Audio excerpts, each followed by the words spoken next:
If the purpose of a charitable trust becomes impossible to achieve, the trust won't automatically fail. Instead, a court may apply cypre to save the trust by modifying it to distribute the property as consistently as possible with the testator's charitable intent. Evans v. Abney examined a court's decision to let a trust fail, rather than apply cypre to save it.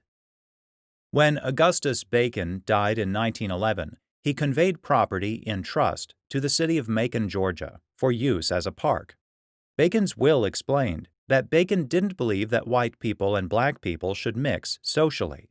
Accordingly, the will specified that the park was to be for whites only, and that the property couldn't be used except as authorized by the will.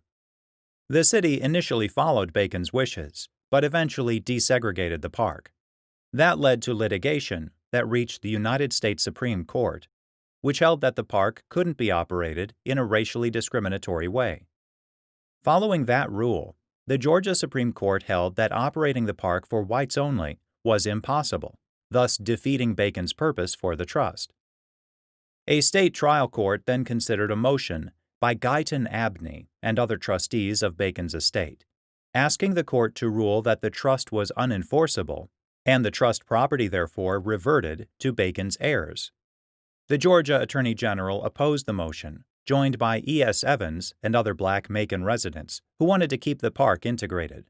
They argued that the court should save the trust by applying cypre to change the will's terms and allow the park to be maintained without racial restrictions.